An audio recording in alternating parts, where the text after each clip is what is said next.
जय हिंद बच्चों। आज का हमारा विषय है मुहावरा और लोकोक्ति। आज हम इसमें पढ़ेंगे मुहावरे किसे कहते हैं, लोकोक्ति किसे कहते हैं, उनकी विशेषताएं और इनके उदाहरण तथा वाक्य में इनका प्रयोग। वीडियो की शुरुआत करने से पहले आप सभी इस चैनल को सब्सक्राइब करें, लाइक करें, शेयर करें। चलो शुरुआत करते हैं बेटा। मुहावरा। मुहावरा का अर्थ है या परिभाषा है कि एक विशिष्ट वाक्यांश होता है। जो मुहावरा होता है वो एक विशिष्ट यानी कि एक विशेष वाक्यांश होता है। पूरा वाक्य नहीं, वाक्यांश होता है जिसका शाब्दिक अर्थ न लेकर उसका भावार्थ समझा जाता है कि उसका क्या भाव निकल के आ रहा है उस वाक्यांश का, यानी कि मुहावरे का। जैसे हम उसके शब्दों पे नहीं जाते मुहावरे के, यानी कि मुहावरे के शब्दों से अर्थ नहीं लेते, उसके किसी और अन्य की ओर जो अन्य अर्थ होता है उसको ग्रहण करते हैं या उसके उस भाव को समझते हैं। ये भाषा को रोचक, प्रभावशाली और संक्षिप्त बनाने में सहायक होते हैं। जो मुहावरा होता है, जब किसी वाक्य में हम इसका प्रयोग करते हैं तो वो उस वाक्य को या उस भाषा को रोचक बना देता है, प्रभावशाली बना देता है और संक्षिप्त मतलब विस्तृत ना होकर संक्षिप्त रूप ला देता है। मुहावरों का प्रयोग स्वतंत्र रूप से नहीं किया जा सकता। अगर हम किसी मुहावरे का प्रयोग हम स्वतंत्र रूप से करने लगेंगे तो उसका पूर्ण अर्थ नहीं निकलेगा जब तक कि हम उसे वाक्य में प्रयोग नहीं करेंगे, बल्कि वे वाक्य में प्रयुक्त होकर अपने विशेष अर्थ को व्यक्त करते हैं। उदाहरण के तौर पर देखो, नाक में दम करना यानी कि बहुत परेशान करना। अब इसका वाक्य में प्रयोग इस तरह से होगा, बच्चों ने शोर मचाकर मेरी नाक में दम कर दिया। तो ये शिक्षक कह रहा है कि कक्षा में बच्चों ने शोर मचाकर मेरी नाक में दम कर दिया। तो मुहावरे भाषा को चमत्कारिक बनाते हैं। ठीक है बच्चों, आगे देखो मुहावरे की विशेषताएं कौन कौन सी है। पहली विशेषता, मुहावरे संक्षिप्त होते हैं। संक्षिप्त यानी ज्यादा बड़े नहीं होते, वो संक्षिप्त रूप में होते हैं। इनमें मुहावरों का प्रयोग लाक्षणिक अर्थात अलंकारिक अर्थ में होता है। जो मुहावरे का हम प्रयोग करते हैं वो लाक्षणिक अर्थात अलंकारिक अर्थ में करते हैं, यानी कि वाक्य की शोभा बढ़ाने के लिए हम मुहावरों का प्रयोग वाक्य में करते हैं। यह भाषा को अधिक प्रभावशाली और रोचक बनाता है। जो मुहावरा होता है, वो मुहावरे का प्रयोग करते हैं हम किसी वाक्य में, तो ये भाषा को प्रभावी और अधिक रोचक बना देता है। इनका प्रयोग बोलचाल और लेखन में भी किया जाता है। हमारे बोलचाल की भाषा में भी, या जब हम आपस में बातचीत करते हैं तो हम अधिकतर मुहावरा का ही प्रयोग करते हैं। ठीक है, और इसका प्रयोग लेखन में भी किया जाता है। ठीक है, तो इसमें ये विशेषताएं थी। अब मुहावरे के यहाँ पर कुछ उदाहरण दिए गए हैं, इनका देखते हैं, और वाक्यों में भी इनका साथ साथ में प्रयोग किया गया है। कुछ मुहावरों का उदाहरण और उनका वाक्य में प्रयोग। जैसे पहला, आंखें तरेरना यानी कि गुस्से से देखना। अब वाक्य में क्या प्रयोग होगा इसका, उसने मुझे आंखें तरेरी यानी कि तो मैं समझ गया कि वह नाराज है, यानी कि उसने मुझे गुस्से से देखा और मैं समझ गया कि वह मुझसे बहुत नाराज है। अगला देखो, अंधे की लकड़ी यानी कि एकमात्र सहारा। इसका वाक्य में प्रयोग होगा, उसकी बेटी ही उसकी अंधी की लकड़ी है, मतलब एकमात्र सहारा है। दूसरा देखो, खून खोलना यानी कि बहुत गुस्सा आना। वाक्य में प्रयोग होगा, निर्दोष बच्चों पर अत्याचार की खबर सुनकर मेरा खून खोल उठा। चौथा देखो, गड़े मुर्दे उखाड़ना यानी कि अर्थ होगा पुरानी बातें निकालना, ये हर बहस में तुम गड़े मुर्दे उखाड़ देते हो। इस तरह से इसका वाक्य में प्रयोग होगा। पांचवा देखो, पानी पानी होना यानी कि शर्मिंदा होना, श्रम आना। ठीक है, तो वाक्य में प्रयोग इस तरह से होगा इसका, सभी के सामने उसकी गलती बताई गई तो वह पानी पानी हो गया। ठीक है बेटो, आगे देखो छठा उदाहरण, मन मारना यानी इच्छा को दबाना। इसका वाक्य में प्रयोग होगा, उसने मन मारा और नौकरी छोड़ दी। सातवां, नाक में दम करना, बहुत परेशान करना। वाक्य में प्रयोग होगा, बच्चों ने आज मेरी नाक में दम कर दिया। आठवां, चार चांद लगाना यानी सुंदरता बढ़ाना, उसकी उपस्थिति ने पार्टी में चार चांद लगा दिए। 9 होगा दाल गलना यानी काम बनना, यहाँ तो बिना रिश्वत के दाल नहीं गलती। तो 10वां देखो दिन दूनी रात चौगुनी तरक्की करना यानी बहुत तेजी से उन्नति करना, उसकी कंपनी दिन दूनी रात चौगुनी तरक्की कर रही है।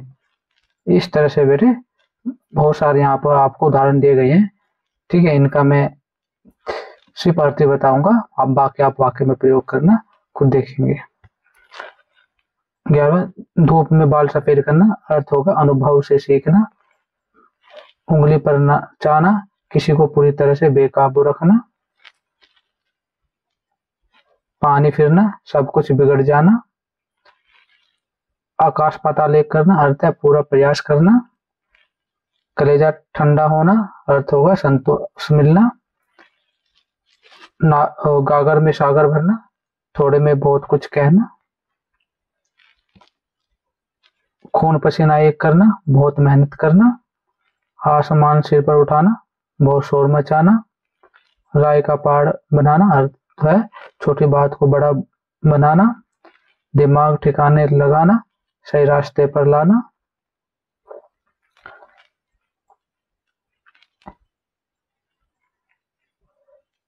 अब कच्ची गोलियां नहीं खेलना, अनुभवी होना, हवा में उड़ाना, बिना आधार के बात करना, हाथ पांव फूलना, घबराना,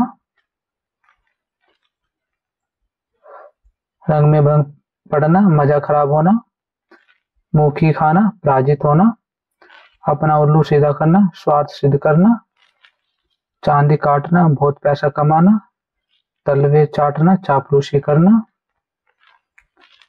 जुबान पर लगाम लगाना, संयम होकर बोलना, ईंट से ईंट बजाना, पूरा नाश कर देना। इस तरह से हम वाक्य यहाँ पर मुहावरे दिए गए हैं और इनका अर्थ दिया गया है और वाक्यों में प्रयोग किया गया है। आगे देखो बेटे, लोकोक्ति किसे कहते हैं, उसकी परिभाषा क्या है, यहाँ पर हम देखेंगे। लोकोक्ति शब्द देखो, समाज के दीर्घकालिक अनुभवों पर आधारित कथन होते हैं कि लंबे समय, दीर्घकालिक यानी कि लंबे समय से जो अनुभव हमारे समाज में हमारे बुजुर्गों पूर्वजों को मिले हैं, उनके अनुभवों पर ही लोकोक्तियों का निर्माण होता है, जो किसी सत्य घटना, नीति या जीवन के मूल्यों को संक्षिप्त रूप में प्रस्तुत करते हैं। यानी कि उनके जो अनुभव हैं, नीति हैं, जीवन के मूल्य हैं, उन्हें संक्षिप्त रूप से वाक्य में पिरोते हैं। ये पूर्ण वाक्य होते हैं, ये अपने आप में पूर्ण होते हैं, आप इन्हें स्वतंत्र रूप से भी लिख सकते हो और अपने आप में संपूर्ण अर्थ रखते हैं और ये अपने आप में पूर्ण अर्थ देते हैं। आप इनका वाक्य में प्रयोग भी नहीं करोगे तो फिर भी अपने आप में पूर्ण अर्थ देंगे। उदाहरण के तौर पर देखो, जैसा करोगे वैसा भरोगे। अब आप इसका वाक्य में प्रयोग करें या ना करें, अपने आप में यह पूर्ण अर्थ देगा। जैसा जो करेगा वैसा ही भरेगा, यानी कि अर्थों का कर्मों का फल अवश्य मिलता है। यदि तुम मेहनत करोगे, वाक्य में प्रयोग देखो यहाँ पर, यदि तुम मेहनत करोगे तो सफलता मिलेगी, क्योंकि जैसा करोगे वैसा भरोगे। तो लोकोक्तियां जो है जीवन के सत्य और अनुभवों पर प्रकट करती है। जो जीवन के सत्य अनुभव होते हैं और सत्य घटनाएं होती है, जो ज्ञान होते हैं, उनको प्रकट करती है। आगे देखो लोकोक्तियों की विशेषताएं। लोकोक्तियों की क्या क्या विशेषताएं हैं। पहला, यह समझ में लंबे समय से चली आ रही मान्यताओं पर आधारित होती है। जो लोकोक्तियां होती है लंबे समय से चली आ रही है, दीर्घकालिक समय से चली आ रही है और उन्हीं मान्यताओं पर ये आधारित होती है। इनसे प्रेरणा, मतलब लोकोक्तियों से प्रेरणा मिलती है, यानी कि प्रेरणादायक होती है और इनका में अर्थ गूढ़, जो इनका अर्थ होता है वो गूढ़ अर्थ होता है, उसमें गूढ़ अर्थ छिपा होता है लोकोक्तियों में। मतलब गूढ़ मतलब गहरा अर्थ, ठीक है। यह शिक्षाप्रद होती है, जो लोकोक्ति होती है शिक्षाप्रद होती है और दैनिक जीवन में सीख देती है, शिक्षा देती है। इनमें किसी घटना, अनुभव या नीति की बात होती है, जो भी लोकोक्तियां होती हैं वो किसी घटना पर आधारित होती है या किसी अनुभव से प्रेरित होती है, किसी नीति पर बनी होती है। ठीक है बेटे, अब इनका देखो यहाँ पर कुछ लोकोक्तियां उदाहरण दिए गए हैं और उनका वाक्य में प्रयोग किया गया है, यहाँ पर देखते हैं। जैसे पहले लोकोक्ति, अब पछतायत होत क्या जब चिड़िया चुग गई खेत, यानी कि समय निकल जाने के बाद पछताना व्यर्थ है। ठीक है, इसका अर्थ ये हुआ कि अब जब समय निकल गया तो पछताना है वो बेकार है, पछताने से कुछ नहीं हासिल होने वाला। तो इसका वाक्य में प्रयोग होगा, परीक्षा की तैयारी नहीं की, अब फेल होने पर अब पछतायत होत क्या जब चिड़िया चुग गई खेत। ठीक है, इस तरह से हम उसका वाक्य में प्रयोग करेंगे। यहाँ पर दूसरी लोकोक्ति दी गई है, देखो, अंधों में काना राजा, अयोग्यों में थोड़ा योग्य भी बड़ा प्रतीत होता है। ठीक है, सभी अयोग्य हैं और एक थोड़ा सा भी योग्य है वो भी ठीक लगता है। जैसे इस टीम में अच्छे खिलाड़ी नहीं है इसलिए रोहित ही सबसे अच्छा लग रहा है, यानी कि अंधों में काना राजा। आगे देखो बेटे, तीसरी लोकोक्ति, नाच न जाने आंगन टेढ़ा, अपनी कमी को दूसरों पर डालना। ठीक है, इसका अर्थ ये होगा और इसका वाक्य में प्रयोग ये होगा, परीक्षा में फेल होने के बाद वह कह रहा है कि सवाल कठिन थे, यानी कि नाच न जाने आंगन टेढ़ा।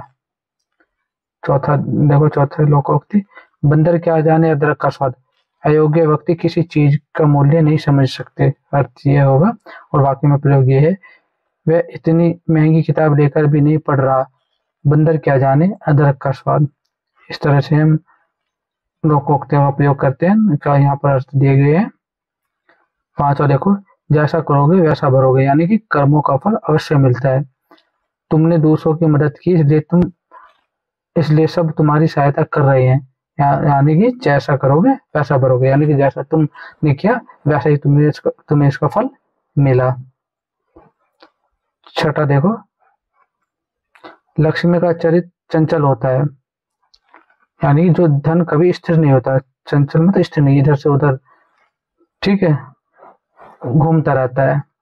कल तक वह करोड़पति था, आज दिवालिया हो गया। सच ही है कि लक्ष्मी का चरित्र चंचल होता है, लक्ष्मी किसी के पास नहीं ठहरती। इसका अर्थ ये हुआ, थोता चना बाजे घना, जो लोग कम ज्ञान रखते हैं वे अधिक दिखावा करते हैं, जिसमें कम ज्ञान होता है या ज्यादा दिखावा करते हैं वही अधिक बोलते हैं।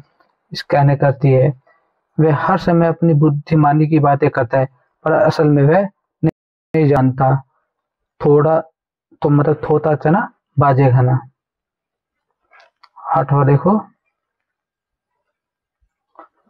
आसमान से गिरा खजूर में अटका, एक समय से निकलकर दूसरे मतलब एक समस्या से निकलकर दूसरी समस्या में फंस जाना। वाक्य में प्रयोग होगा, बैंक की नौकरी छोड़कर ही अब कोई काम नहीं मिल रहा, यह तो आसमान में गिरा खजूर में अटका हो गया। नौवा देखो, कर भला तो हो भला, अच्छे कर्मों का अच्छा परिणाम मिलता है।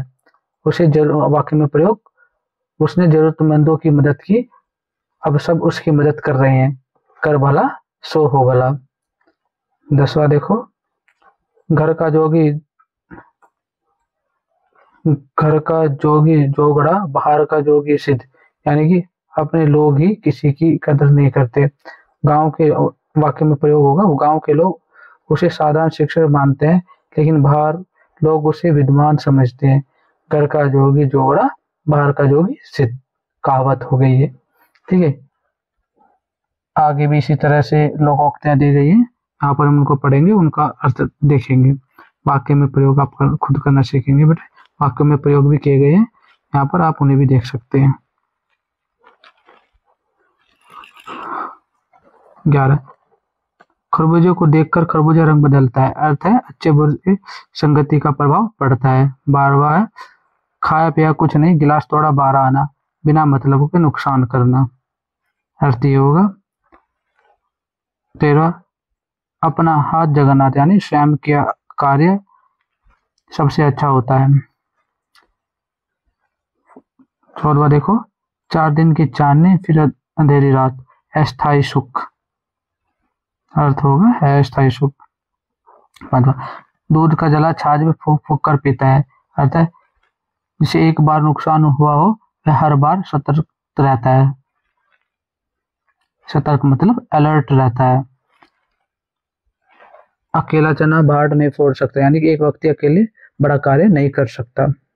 सातवां, होनार विद्वान के चिकने पात, यानी योग्य व्यक्ति के गुण बचपन में ही दिखाई देने लगते हैं। 18वां देखो, जो गरजते हैं वो बरसते नहीं, यानी दिखावा करने वाले लोग प्रभावी नहीं होते। 19वां देखो, बचपन की आदत बुढ़ापे तक रहती है, यानी आदतें जीवन भर बनी रहती है।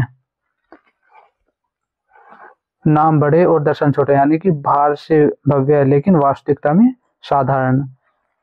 21वां, बोया पेड़ बबूल का आम कहाँ से हो, यानी बुरे कर्मों का अच्छा फल यानी अच्छा परिणाम नहीं मिल सकता। सांप भी मर जाए और लाठी भी ना टूटे, नहीं समस्या का समाधान बिना नुकसान के निकालना। आगे देखो, समय किसी का इंतजार नहीं करता, समय बहुत मूल्यवान होता है। ऊंट के मुंह में जीरा बहुत कम देना, भाग्य से अधिक और समय से पहले कुछ नहीं मिलता, हर चीज अपने समय पर होती है। थाली का बैंगन अस्थिर व्यक्ति, ऊपर से फिट अंदर से गड़बड़, यानी बाहरी रूप से ठीक दिखना, मतलब बाहरी रूप से अच्छा दिखना परंतु अंदर से कमजोर होना। 28वां, जो बीत गई सो बीत गई, यानी पुरानी बातों को भूल जाना। 29वां, अंत भला सब भला, अगर परिणाम अच्छा हो तो सारी कठिनाइयां भूली जाती हैं। हर चमकने वाली चीज सोना नहीं होती, जो दिखता है वह जरूरी नहीं कि श्रेष्ठ हो। इस तरह से यहाँ पर कवक्तियां दी गई थी और उनका वाक्य में प्रयोग किया गया था और साथ में अर्थ दिए गए थे। अब देखो, मुहावरे और लोकोक्तियों में अंतर। अधिकतर बच्चे पूछते हैं कि मुहावरे और लोकोक्तियों में क्या अंतर होता है सर, तो यहाँ पर दो अंतर के बारे में बताया गया है, आप यहाँ पर ध्यान देंगे। पहला अंतर क्या होगा मुहावरे को में, देखो ये मुहावरे जो होते हैं विशिष्ट वाक्यांश होते हैं जिनका शाब्दिक अर्थ न लेकर उनके विशेष अर्थ को समझा जाता है। और लोकोक्तियां क्या होती है, ये ऐसे कथन होते हैं जो समाज के अनुभवों एवं नैतिक शिक्षाओं को संक्षिप्त रूप से प्रस्तुत करते हैं। ठीक है, जो अनुभव होते हैं, जो नैतिक मूल्य होते हैं, उन्हीं की इनसे शिक्षा मिलती है। ठीक है, उनके रूप को प्रस्तुत करते हैं। दूसरा अंतर देखो, मुहावरे जो होते हैं वाक्य में प्रयुक्त होने पर ही अपना पूर्ण अर्थ देते हैं। जब तक हमने वाक्य में प्रयोग नहीं करेंगे मुहावरे को, अपना पूर्ण अर्थ नहीं देंगे। ठीक है, जो लोकोक्तियां ऐसी नहीं है, लोकोक्तियां अपने आप में संपूर्ण वाक्य है और वह स्वतंत्र रूप से भी प्रयुक्त हो सकती है, यानी कि प्रयोग की जा सकती है। वो अपने आप में आप सिंगल भी लिख दोगे कि इससे लोकोक्तियों को वो अपने आप में पूर्ण अर्थ देगी, जिसमें किसी वाक्य के जोड़ने की कोई जरूरत नहीं है। ठीक है, और अगला देखो, इसका अर्थ प्रतीकात्मक होता है। मुहावरे का अर्थ जो होता है प्रतीकात्मक होता है, जबकि लोकोक्ति का अर्थ सीधा और स्पष्ट होता है। अगला देखो, उदाहरण यहाँ पर दिए गए हैं। एक मुहावरे का होता है नाक में दम करना, यानी बहुत परेशान करना। शोरगुल ने मेरी नाक में दम कर दिया। लोकोक्तियों के जैसा करोगे वैसा भरोगे, यानी कर्मों का फल अवश्य मिलता है, मेहनत करोगे तो सफलता मिलेगी, क्योंकि जैसा करोगे वैसा भरोगे। ठीक है, प्रयोग, इसे वाक्य के किसी भाग में जोड़कर प्रयोग किया जा सकता है। मुहावरे को वाक्य के किसी भी भाग में जोड़कर सब प्रयोग किया जा सकता है। लोकोक्तियां में ये सीधे वाक्य के रूप में इस्तेमाल की जा सकती है, यानी कि सीधे वाक्य के रूप में लिख सकते हैं, प्रयोग कर सकते हैं। ठीक है, संक्षेप में क्या है, मुहावरे भाषा को रोचक बनाते हैं, जबकि लोकोक्तियां जीवन के अनुभवों से शिक्षा देती है। तो इस तरह से ये विषय टॉपिक पूरा हुआ। उम्मीद है कि आपको समझ में आ गया होगा कि यहाँ पर दी गई थी मुहावरे की परिभाषा, लोकोक्ति की परिभाषा, उनके अर्थ, और यहाँ पर उन लोकोक्ति और मुहावरे के उदाहरण दिए गए थे और उनका वाक्य में प्रयोग किया गया था। ठीक है बच्चों, अभी तक आपने चैनल को सब्सक्राइब नहीं किया तो चैनल को सब्सक्राइब जरूर करें। जल्दी मिलते हैं अगली वीडियो में, तब तक के लिए जय हिंद।